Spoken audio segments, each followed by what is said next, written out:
Welcome to part 2 of the 2-point perspective house. So we left off doing a modern style roof on this side. We're going to add one up here and we're going to go through the same process.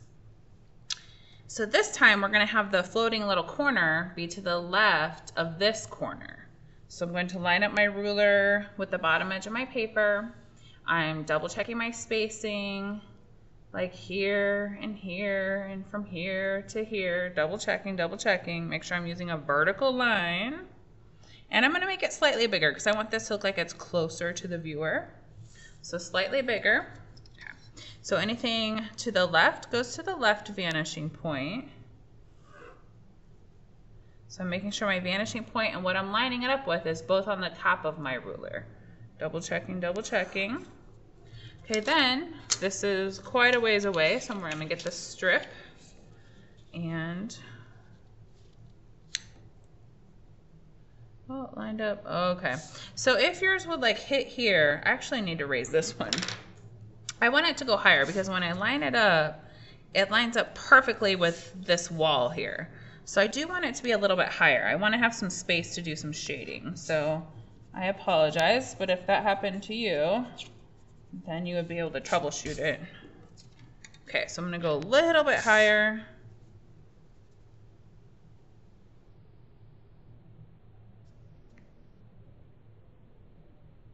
Okay.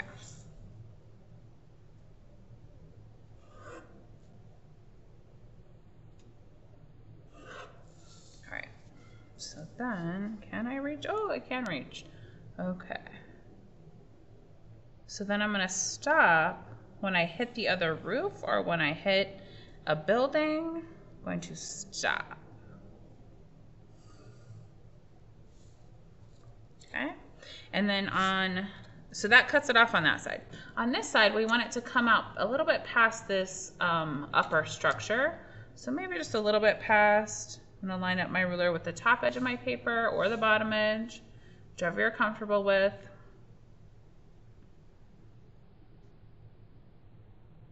And I'm going to cut off vertically.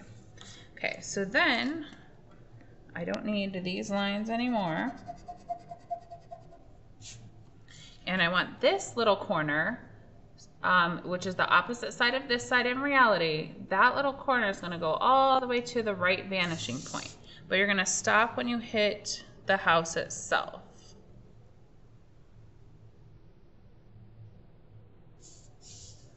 And it's okay if it doesn't line up. If it goes here, it's fine. As long as it hits the house somewhere in this area. If it hits the corner perfectly, that's fine too.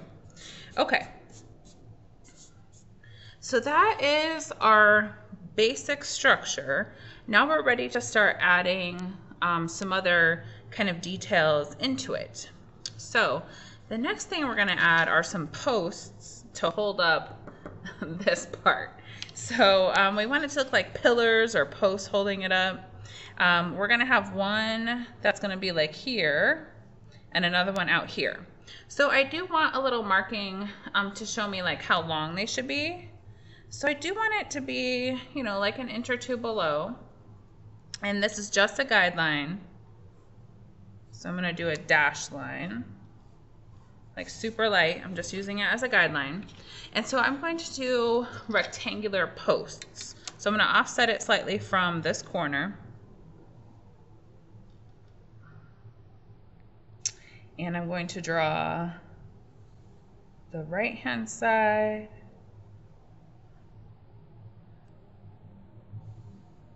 then the left-hand side.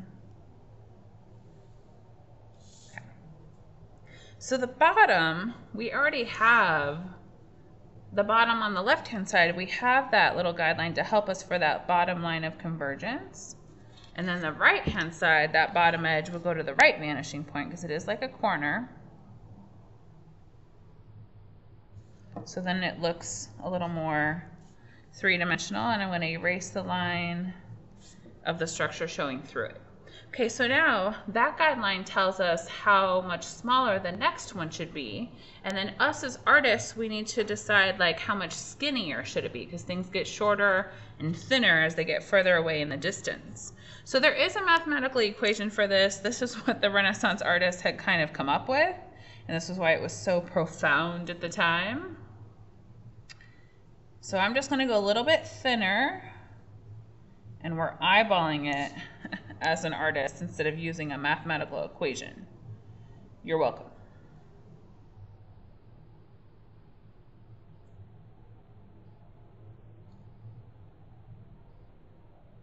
Okay, so to the left of that little corner at the bottom should line up with the left vanishing point, and then the right hand side of that little corner goes to the right vanishing point. I need to use my strip.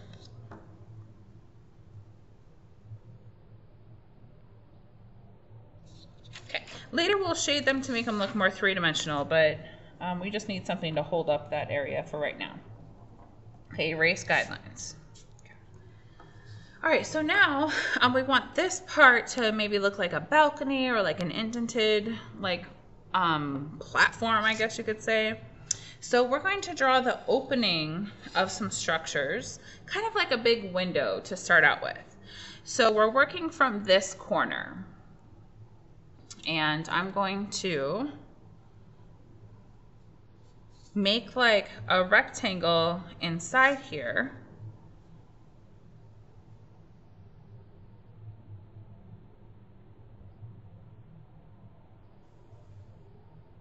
And I am looking at my spacing to where I have a little extra spacing here than I do over here.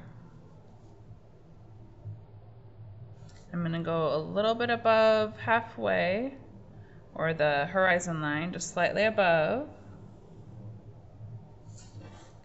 So that top and bottom line did go to the right vanishing point because it's to the right of this corner. So the top and bottom of anything you're putting on a wall uses this, or the inside wall, the structure, etc. It uses the same vanishing point that the wall does. So any doors or windows you put on something, it uses the same vanishing point. And then I'm going to cut off vertically and cut off vertically over here. Double checking my spacing. Am I lined up here? Double checking, double checking, double checking, double checking. Okay. So we're going to do that on the same over here. So I can kind of give myself like a little guideline of where the top and bottom were.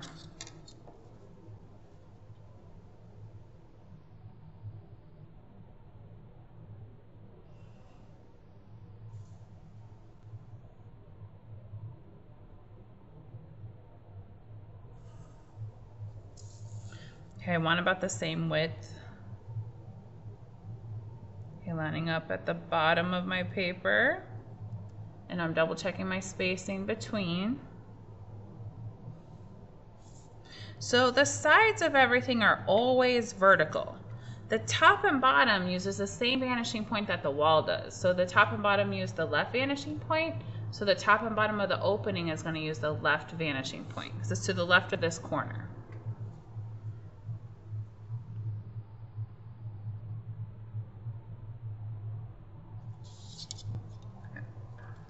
All right, so we're gonna add some doors and windows that you will design later. So over here on the first story, like below the horizon line, we're gonna make it the opening for a garage. So I want the top of it to be slightly lower than my horizon line, just a little bit. And I'm gonna draw the top of the garage. I already have the bottom, and I'm going to draw the two vertical sides. And I'm looking at, is my ruler lined up? Checking my spacing here, checking my spacing here.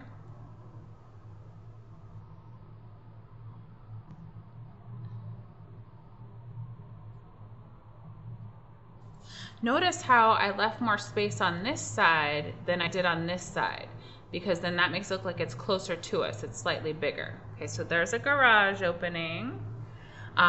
We're gonna do a door on this side, and we're gonna do windows above and like door and windows below. So let's do windows above the garage. You need at least 2. If you want to do 3, that's totally fine. So let's say I want them to be evenly placed on this side of the structure. if I want to find the middle of something, then I always draw an X. And so I'm going to do this really, really lightly because it's just a guideline. From corner to corner, I'm going to draw an X. X marks the spot of where the center is. And so I went from corner to corner of this one side, and then I'm going to give myself a guideline, a vertical guideline, down the center of the X. So I have my vertical guideline here. And so that would tell me if I'm putting 2 windows on this side of this house, then the first window would be slightly bigger than the second. So of course there's a mathematical equation for this that we're not going to use, but X marks the spot to find the center of anything works in perspective. It works for 2 points and beyond. So I'm actually going to erase my guidelines. I don't need it. I just want this vertical guideline to tell me if I'm drawing 2 windows, how much smaller is the second one. Okay, so I have a guideline right there. So I'm going to draw the top of the windows. And so since we're working from this corner, the top and bottom of the windows are going to line up with the right vanishing point because it's to the right of the corner.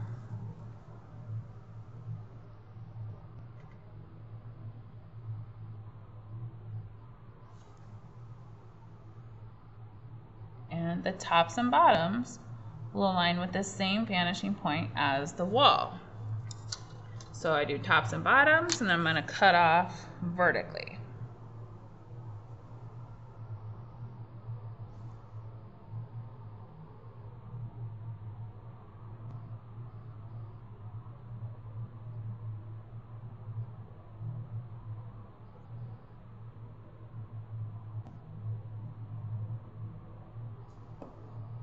And kind of clean up before I leave that area. Okay, so if I want the door in the middle of this wall, then X marks the spot, except for this time, I'm not going to draw my whole guideline because I really just want to find the middle. So I'm just going to kind of trace it somewhat in the middle. And then I have my vertical, the center of the X. So it will tell me where the middle is. So if I wanted like a big door and I wanted 2 sides, it'll show me like, hey, this side is closer to you. Like this corner's coming out at you. So therefore this side's slightly larger than this side. So I can get rid of my X. I really don't want that. I just wanted to know I am going to make a 2-door door. If you want a 1-door door, that's fine. But this house is fancy, so we're getting like, 2 doors where it like opens up. Okay, so I'm going to go a little bit below my horizon line. I'm going to make the opening of my doors.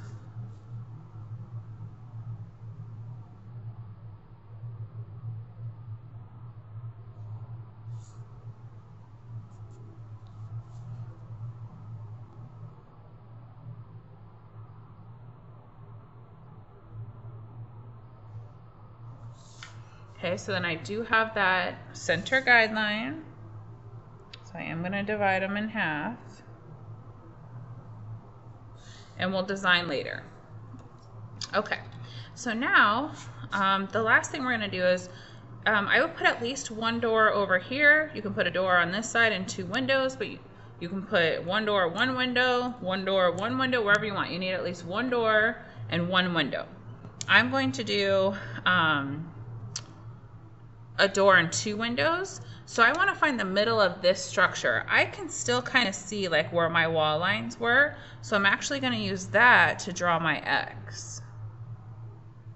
I feel like it might be behind this pillar post. Okay.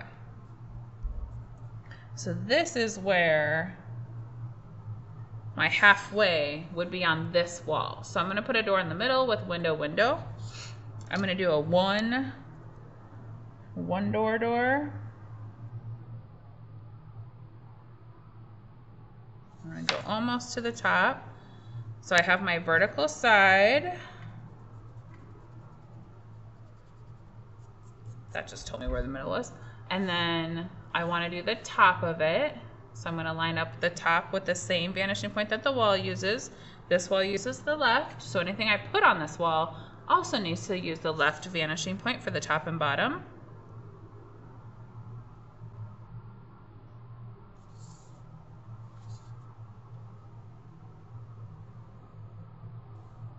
All right, then I'm going to put 2 windows, and I like to mass produce, so I'm going to do both tops, top and bottoms all at once.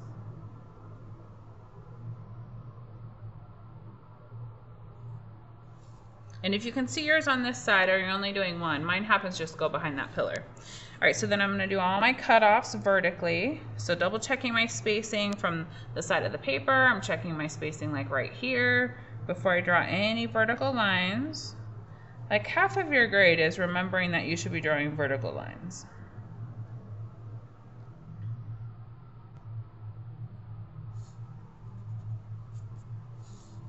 Okay, so we're going to cut off the window over here. Okay, in part 3, we're going to make everything look more 3-dimensional. So this is the end of part 2. Your next one will be part 3.